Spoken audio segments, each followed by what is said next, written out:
Bien, buen día, hermanos, ¿cómo están? La verdad que es nuevamente un privilegio que podamos compartir, ¿sí?, este tiempo. Y bueno, la verdad que hay muchas cosas que están sucediendo en el mundo y en nuestras vidas. Y yo pensaba cómo lidiar con esto, ¿no?, con esta sociedad que nos está de alguna manera minando la mente, las costumbres. Ya prácticamente no, en algunos había como una desesperación por juntarse en la iglesia y decimos, ¿cuándo vamos a volver? Gracias a Dios hemos vuelto, pero qué interesante es ver cómo los planes de Dios se van cumpliendo, cómo Dios, a pesar de la intervención humana, Dios sigue teniendo el control. El mensaje de hoy, yo lo he titulado 4 vacíos del hombre sin Jesús. El otro día pensaba en la frase de Ebe de Bonafini cuando hablaba acerca de la iglesia. Primero se hacía referencia a Brasil y haciendo referencia un poco a la influencia que hay del mundo cristiano ahí en Brasil. Ella hizo una opinión de que los evangélicos te pudren la cabeza. Entonces yo me ponía a pensar y digo, ¿qué hubiera pasado si en la vida, en la mente, en el corazón de los hombres que tomaron preso a su hijo, a los hijos de estas madres, qué hubiera pasado si realmente el Señor Jesús tenía allí una participación de una relación personal, de una mirada de parte del Señor Jesús, que Él tiene esa mirada, de una mirada de dignidad hacia el hombre? ¿Qué hubiera pasado si ese hombre, de los hombres que agarraron a sus hijos, hubiera estado Jesús presente en el corazón de estos perversos? Quizás la historia no hubiera sido distinta y quizás ella no estaría luchando por esta causa. 4 vacíos del hombre sin Jesús. Vamos a ir rápidamente a Lucas 12:6. Si ustedes tienen ahí su Biblia, Lucas 12:6. Vamos a leer del 4 al 7. Y dice, y yo os digo, amigos míos, no temáis o no teman a los que matan el cuerpo.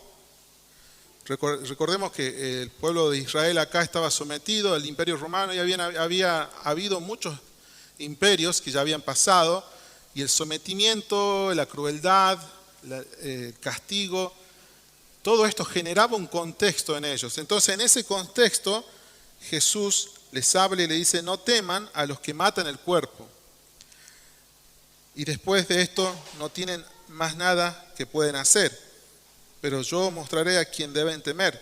Temed a aquel que dice, después de matar tiene poder para arrojar al infierno. Sí, os digo, a este temed. Y ahí dice un versículo, no se venden 5 pajarillos por 2 cuartos. Sin embargo, ni uno de ellos está olvidado ante Dios. Ahí yo puse un texto, no se venden 5 pajarillos por 2 moneditas. Sin embargo, ni uno de ellos está olvidado ante Dios. El primer vacío que existe en la sociedad sin Jesús, el primer vacío que hay en la sociedad sin el hombre, es el significado.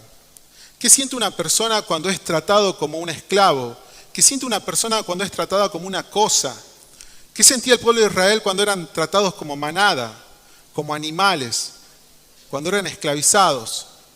¿Qué sentía este pueblo cuando muchas veces los llevaban prisioneros, les metían poroto por la nariz y dejaban que germinen adentro y las raíces que iban creciendo iban produciendo dolores terribles?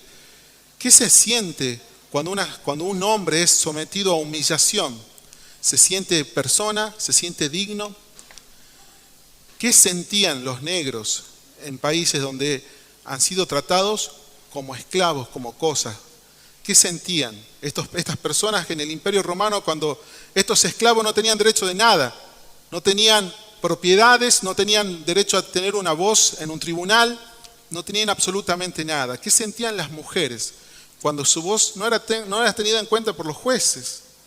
¿Qué sentían las mujeres cuando iban caminando y venía un maestro de la ley frente a frente y se cruzaba porque no se quería contaminar con la mujer? ¿Qué sienten actualmente en algunas culturas las mujeres cuando se les pide que se tapen todo porque son objeto de deseo? ¿Qué siente el hombre sin Dios? Acá la palabra es el significado, y Jesús hace referencia magistralmente dice, no se venden 5 pajaritos por 2 moneditas, sin embargo ni uno de ellos está olvidado ante Dios.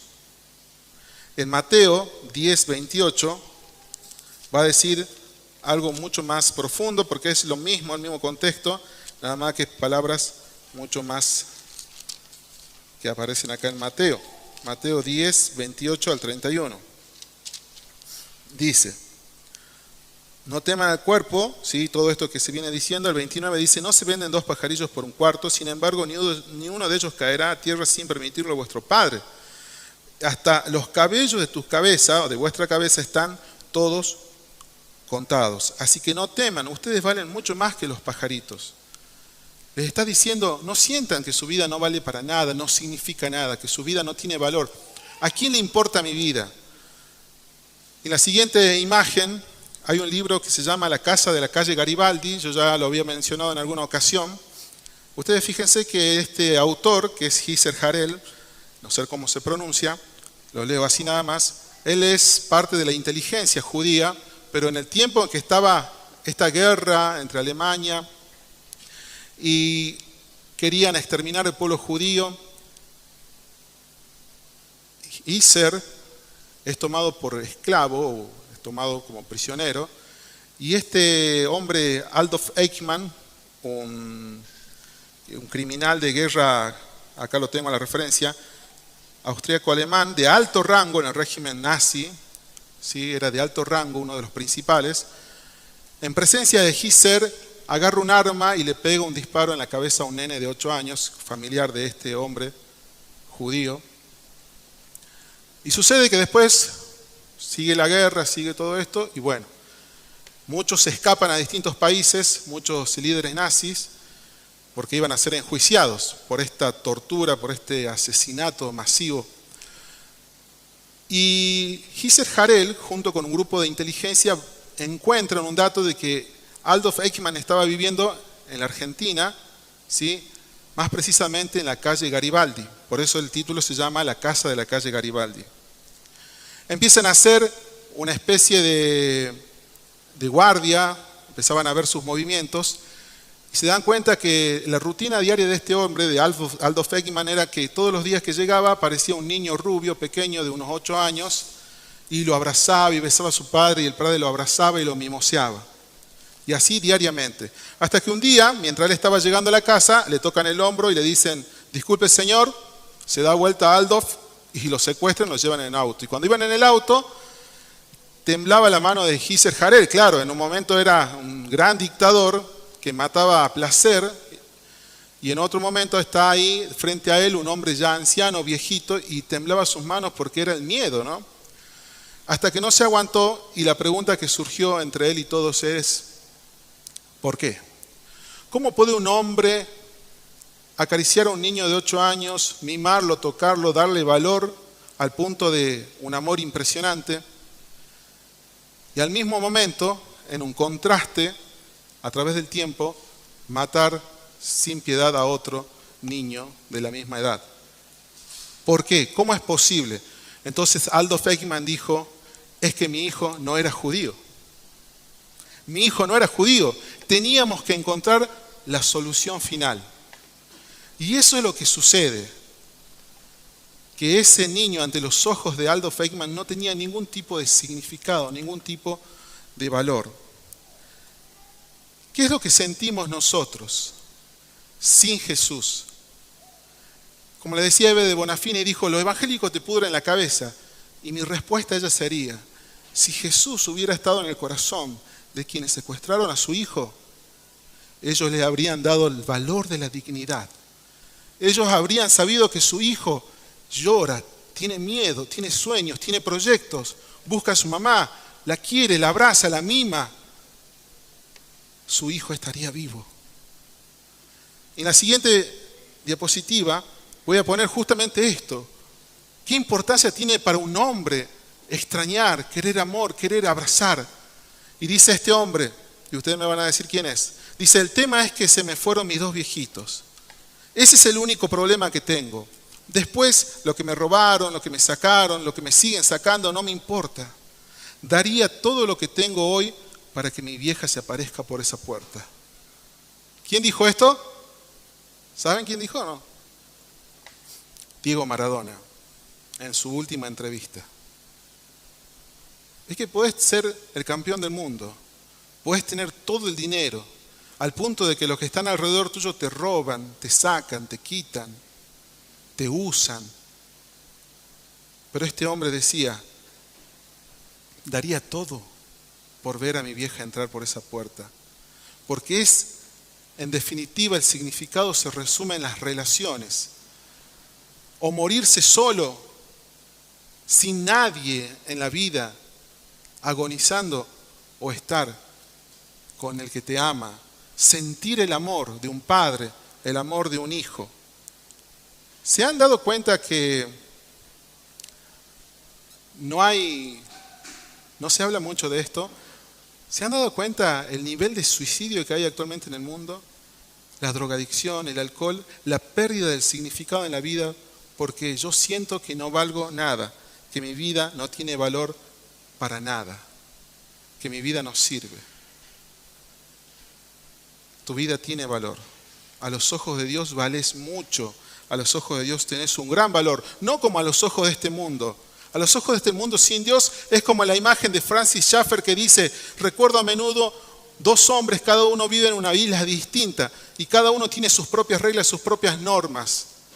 Pero cuando trazan un puente entre ambas islas, cuando llegan al medio, alguien va a tener que ceder.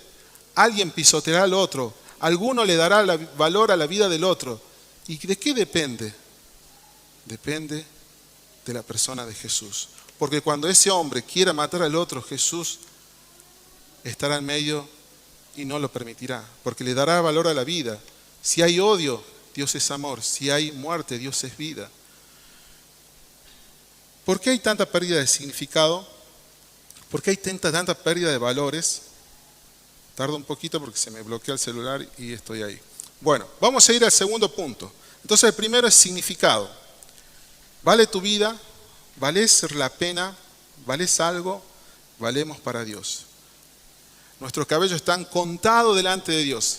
Dios sabe que tenés 1.000.000 de cabellos. Yo tengo cientos de poquitos, ¿sí? Pero ya se me han ido, ya me han abandonado. Pero Dios sabe tus sentimientos. El segundo punto es el miedo. ¿Se han dado cuenta de los libros que hay acerca de las fobias, de la ansiedad, de la depresión? Vamos a englobar a todo esto en el miedo. No voy a decir que mi ansiedad es igual a miedo, no. Vamos a englobar todo esto en estos sentimientos que te paralizan, en estos sentimientos que te dejan allí, duro, que no te dejan avanzar, que no te dejan seguir, que te estancan, que es como un estanque que ya no hay entrada de agua y empieza a crecer esas bacterias, ese estanque, ¿sí? Un estanque que está allí estancado justamente como dice la palabra, si se va fermentando. El miedo. Al menos 2 tipos de miedo, o 2 ramas que vamos a ver, la siguiente imagen.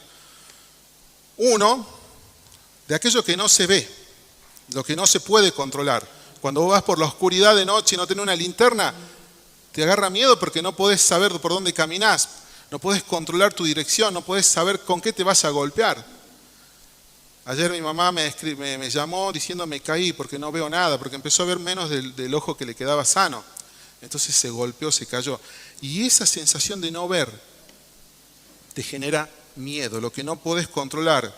Miedo al futuro, miedo que no voy a tener dinero, miedo que no voy a poder avanzar con esto, miedo que no me va a salir bien lo que hago, miedo que mi futuro va a ser un fracaso.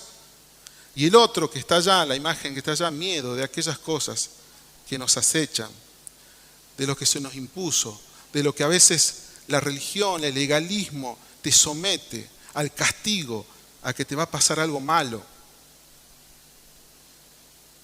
Dice el cineasta Woody Allen, dice, el miedo es mi compañero más fiel. jamás me ha engañado para irse con otro. Woody Allen es un director de cine muy conocido. El compañero más fiel es el miedo, que nos acompaña a nosotros por todos lados. Pero también hay otro texto, un texto que quisiera compartirles, que ahí dice, cuando puse la imagen del miedo, pero enseguida habló con ellos y les dijo, tened ánimo, soy yo, no temáis. Se sucede que estaban allí en una barca, ¿sí? Y estaban allí luchando, cómo resolver su situación, el viento y todo, y la turbulencia. Y Jesús los vio que estaban allí. Entonces Jesús camina sobre el mar. Cuando ellos le ven, creyeron que era un fantasma y tuvieron miedo, se espantaron. Miedo porque no podían controlar la situación y les dijo, no tengan miedo, soy yo. Y después otro texto, cuando Jesús estaba allí en el huerto de Getsemaní, dice que, ¿qué le dijo a Dios? Si es posible, pase de mí esta copa, pero que no sea mi voluntad sino la tuya. ¿Por qué habrá dicho esto Jesús? Varias veces, porque no lo dijo una sola vez. Dice después el texto, y así repitió varias veces. ¿Por qué habrá dicho esto Jesús? ¿Qué pasaba con su 100% de humanidad? El cuerpo, al ver la cruz, todo lo que habría de pasarle, él sabía, por supuesto que sabía. ¿Qué pasaba a pasar en su cuerpo? ¿Sí? Si decimos miedo, Jesús es un cobarde, no es la idea, pero había algo en el cuerpo de Jesús que le hizo decir, si es posible que pase esta copa, pero que no sea mi voluntad, sino sea la tuya. Voy a leer lo que dice Ryrie, dice, esta copa, la copa de Jesús era de los padecimientos que comportaban el hecho de que el Hijo de Dios, sin pecado, tomase el pecado de la humanidad, incluyendo la necesaria, aunque temporal, separación de Dios. Esto le repugnaba a su naturaleza humana, pero se sometió voluntariamente a ello. Eso dice la Biblia Ryrie. Su cuerpo tenía una repulsión, un rechazo, una fobia. ¿Qué dice en 1 Juan 4:18? Dicen, en el amor no hay temor, sino que el perfecto amor echa fuera el temor, porque en el temor conlleva en sí castigo, de donde el que teme no ha sido perfeccionado en el amor. Pero ¿qué pasa? Que la palabra temor no es lo mismo temor que miedo. Temor es respeto, es cuidado ante un cartel que te dice disminuye la velocidad, puente estrecho. Entonces si vos no tenés temor, pasás de largo. Ese cuidado es el temor de Jehová. Respetar, hacer caso, tener en cuenta, tener consideración, precavido. Pero el miedo, y acá en el original, yo no soy experto en esto, pero he consultado, la palabra es fobia, phobos. Cuando no hay amor, cuando no está la presencia de Dios, cuando no hay un amor perfeccionado, hay fobia. Las fobias. ¿Ustedes se han puesto a pensar todas las fobias que existen? Miedo a relacionarse, miedo a fracasar, miedo al matrimonio, miedo a no terminar un emprendimiento, miedo a esto, a aquello, no puedo salir a la calle, las fobias, la angustia, la ansiedad, la depresión. Dios puede resolver esto. Dios puede resolver esto. No estoy diciendo no vayan al médico o no vayan a un psiquiatra. No estoy diciendo eso. Estoy diciendo que Dios puede resolver esto. Si hay algo que es biológico y que falta alguna sustancia por lo cual me lleva a la depresión, esa es otra historia. Pero la presencia de Dios te genera confianza. La importancia del Salmo 91. ¿Quién no ha leído el Salmo 91 antes de acostarse porque tiene miedo? Sin Jesús, sin amor, hay miedo. Vamos a ir al tercer punto.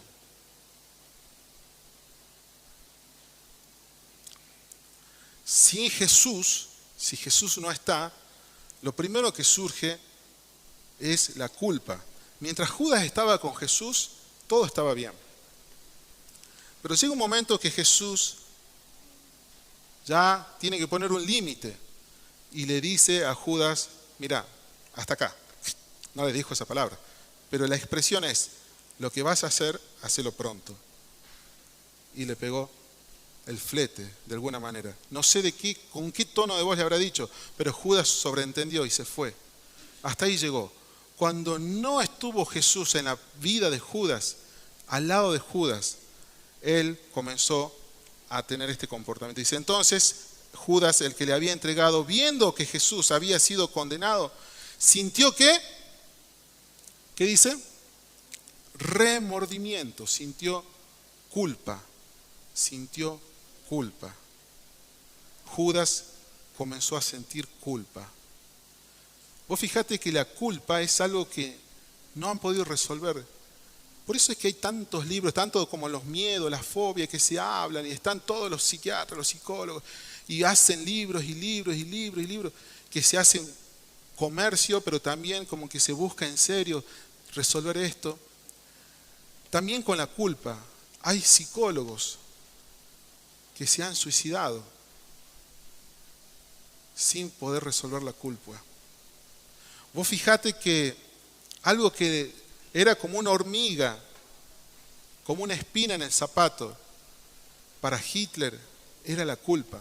Él quería, la imagen siguiente dice, deseo levantar una generación que carezca de conciencia, una generación imperiosa, implacable y cruel. Esto está escrito en una de las puertas allí en el museo, ¿sí? En esos campos de concentración que quedaron las ruinas. No sé cómo bien se pronuncia, pero es Auschwitz, está bien pronunciado. Allí, en una de las puertas arriba hay un cartel que dice, deseo levantar una generación que carezca de conciencia, generación imperiosa, implacable y cruel. ¿Por qué? ¿Por qué una generación que carezca de conciencia? El superhombre. ¿Por qué? Porque él no podía resolver la culpa. Porque la culpa viene, ¿cuándo viene la culpa? Cuando hay un conocimiento de ¿qué? ¿Ah? Hay un conocimiento del mandamiento que te está diciendo, no lo hagas. Entonces él sentía culpa porque había un mandamiento de tipo re inteligente. Dijo, siento culpa porque hay leyes impuestas por estas sociedades religiosas y no sé qué. Pero esas leyes, ¿de dónde vienen? ¿Cuál es la cultura que trae este grupo de leyes religiosas, fanáticas, que nos hacen sentir culpables? La siguiente imagen.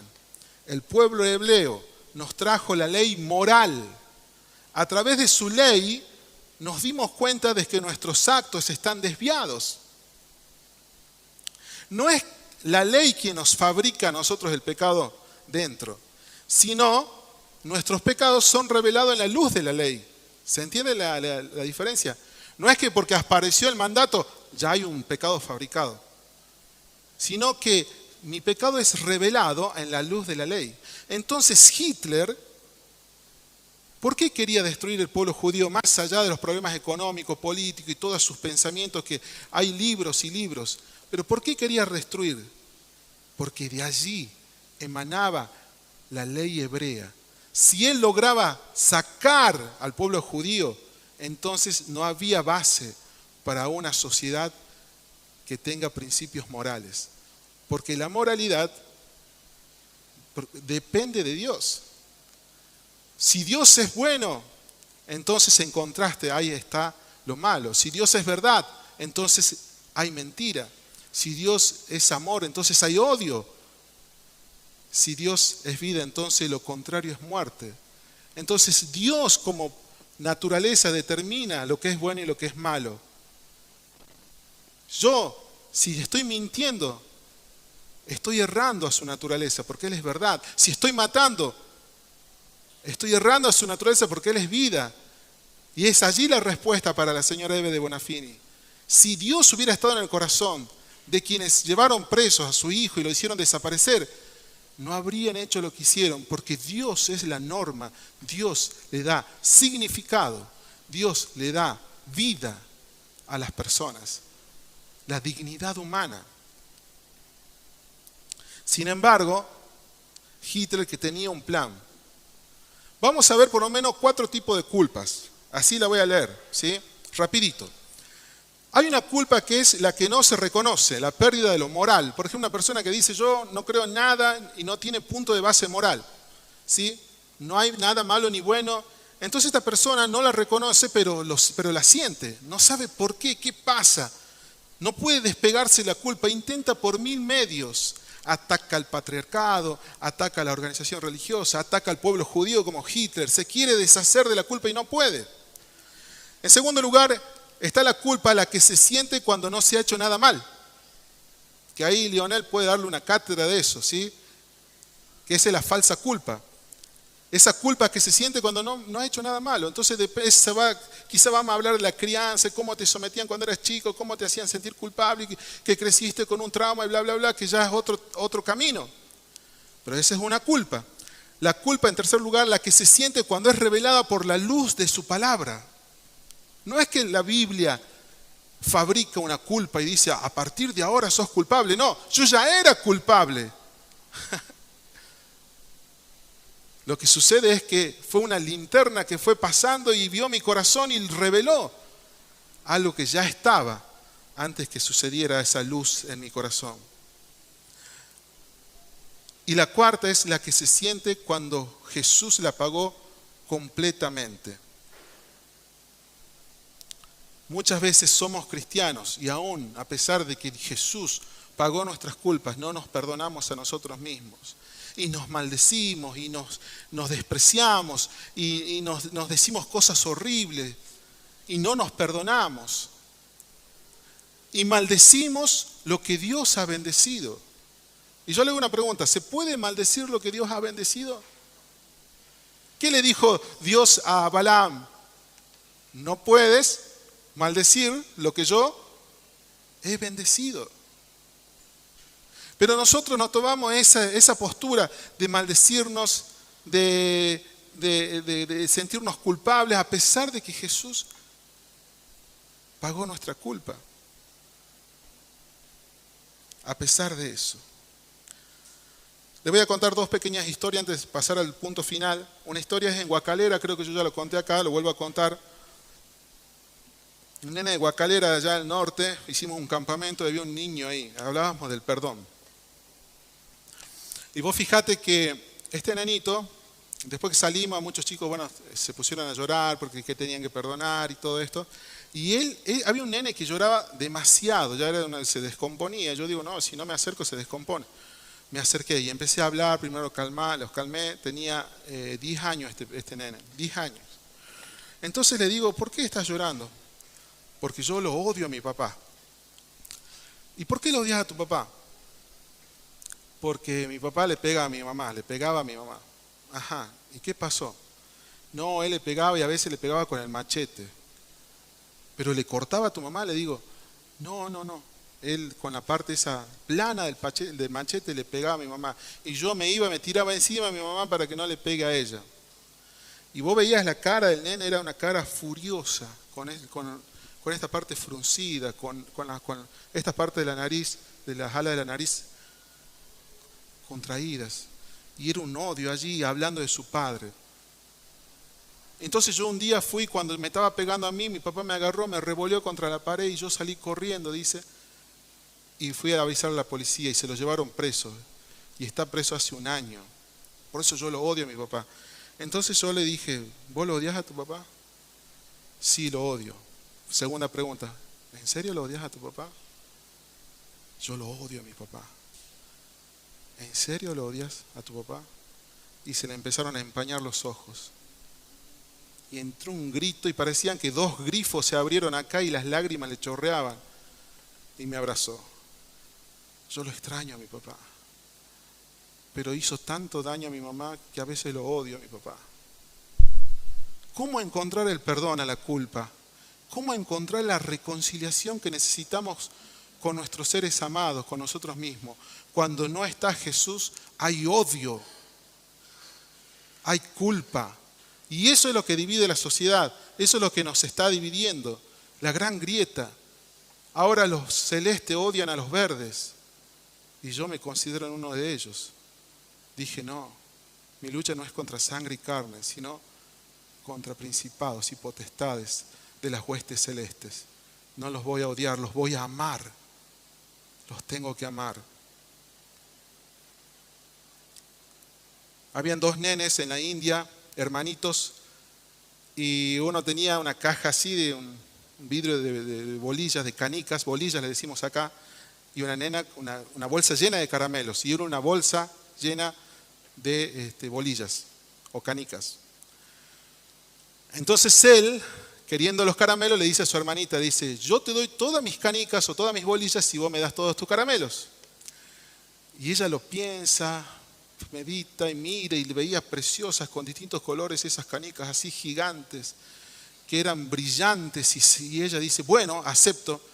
Va corriendo hasta la pieza, busca todos los dulces que ella tenía, los termina de meter en la bolsa y viene. Cuando ella se fue, él empieza a sacar las mejores porque se tentó y dijo, no le puedo dar todo. Y sacó las mejores y se las guardó debajo de la almohada y le dio.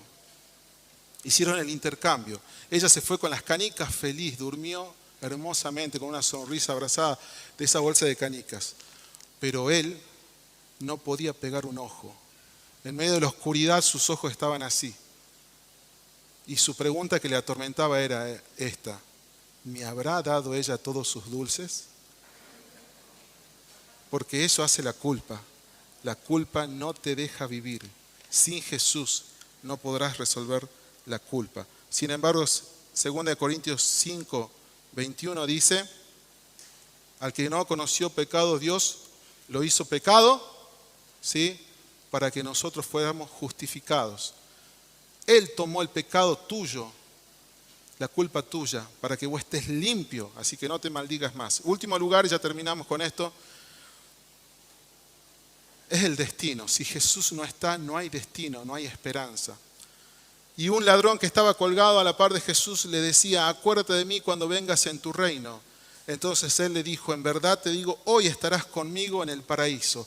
Esa es la esperanza que tenemos cuando conocemos a Jesús. Sin Dios no hay esperanza. Le preguntaron a Bertrand Russell, a ver si lo tengo acá, una entrevista que le hicieron a Bertrand Russell, un conocido ateo, le dijeron, ¿qué le diría a usted si al morir se da cuenta que Dios sí existe? ¿Qué le diría delante de él? ¿Qué le diría cara a cara? Entonces Bertrand Russell dijo, no me diste la suficiente evidencia. ¿Qué pasa cuando hay una muerte? ¿Qué hay después de la muerte? Y la siguiente imagen, Larry King, que es un conocido periodista, dice, mi miedo más grande es a la muerte, porque allí creo que no vamos a ningún lado. Como no tengo fe, se me hace más complicado. Quiero ser congelado y que cuando me encuentren en el futuro me traigan de vuelta. Contame después cómo te va. ¿Sí? Miedo, ¿sí? Dicen que Walt Disney está congelado esperando una cura. ¿Qué hay detrás de la muerte? El miedo a la muerte. No quiero morir. Hay un niño sirio ahí, como consecuencia de las guerras, él es víctima, perdió a sus padres. Minutos antes de morir, le quitaron todo, le quitaron su infancia, sus juguetes, su familia, su todo, su entorno, su felicidad. Pero no le quitaron esto. Él dijo, voy a contarle todo a Dios. Minutos antes de morir. ¿Qué pasa cuando nosotros renunciamos a Dios? Cuando renunciamos a Dios, no hay esperanza. Dice Steve Turner, un periodista inglés, entre tantas cosas porque es largo, dice, ¿qué pasa ahora con el destino? Nada. Ahora, si no ese es el fin y los muertos hubiesen mentido, entonces hay un cielo obligatorio para todos, excepto para Hitler, Stalin y Gengis Khan. Y empieza a hablar, ¿no?, de lo que es bueno y lo que es malo. Dice que después de la muerte no hay nada, porque los muertos no dicen nada. Vos les preguntás algo al muerto y no dice nada, no te va a decir nada. Quisiera leerlo todo, pero no tenemos tiempo, ¿sí?, para entrar en el contexto. Cuando hay una persona que está a punto de morir, ¿qué es lo que dice? ¿Qué hay después de la muerte? Nada, dicen algunos. Pero vamos a ir al último pasaje. Dice en 1 Tesalonicenses 4:13, pero no queremos, hermanos, que ignoren acerca de los que duermen para que no se entristezcan como los demás que no tienen esperanza. Porque si creemos que Jesús murió y resucitó, también Dios traerá a los que con él durmieron en Jesús. Por lo cual les decimos esto por la palabra del Señor, que nosotros los que estamos vivos y que permanezcamos hasta la venida del Señor no precederemos a los que durmieron. Pues el Señor mismo descenderá del cielo con voz de mando, con voz de arcángel, con trompeta de Dios, y los muertos en Cristo se levantarán primero. Entonces nosotros, los que estemos vivos y que permanezcamos, seremos arrebatados juntamente con ellos en las nubes al encuentro del Señor en el aire. Así estaremos con el Señor para siempre. Por tanto, confortaos unos a otros con estas palabras. Es la esperanza que tenemos de encontrarnos con Dios. Cuando muere el hijo bebé de David, él después se anima con esta palabra. Dice, ya no lo puedo traer a mí, sino que yo voy a él. El que ama a Dios no tiene miedo del destino. Si usted muere esta noche, ¿dónde va a pasar su eternidad? Sin Jesús no hay destino. Aristóteles dijo, ¿qué es la nada? La nada es aquello con lo que las piedras sueñan. Nada. Para el ateísmo, sin Dios no hay nada. Pero para el que cree, hay una vida eterna. Entonces, repasando, sin Jesús no hay significado, tu vida no vale nada, sentís que no tenés valor, que a nadie le importás. Sin Jesús hay miedo, fobias, depresión, ansiedad, miedo al fracaso. Sin Jesús hay culpa, no hay manera de resolverla. Sin embargo, Él murió en la cruz llevando la culpa. Sin Jesús no hay destino, no hay esperanza. Pero ¿qué autoridad tiene Jesús? Y con esto termino. ¿Qué autoridad tiene Jesús para que en su presencia nosotros tengamos significado, para que en su presencia nosotros tengamos confianza, lo contrario al miedo, para que en su presencia nosotros tengamos paz, ¿sí? Seamos perdonados, que no haya culpa, para que en su presencia tengamos esperanza? Y voy a terminar con esto, con un himno, leyendo una canción que me impacta realmente. Y dice lo siguiente: para llegar al monte de la gloria es menester o es necesario pasar por el Calvario. Es un sendero angosto y pedregoso, alfombrado de espinas y de cardos. Es un sendero angosto y pedregoso, alfombrado de espinas y de cardos. No temas sus espinas tan agudas, porque aquel que te invita a transitarlo ha pasado por él sus pies desnudos y han aplastado el filo de sus cardos. Porque aquel que te invita a transitarlo ha pasado por él sus pies desnudos y han aplastado el filo de sus cardos.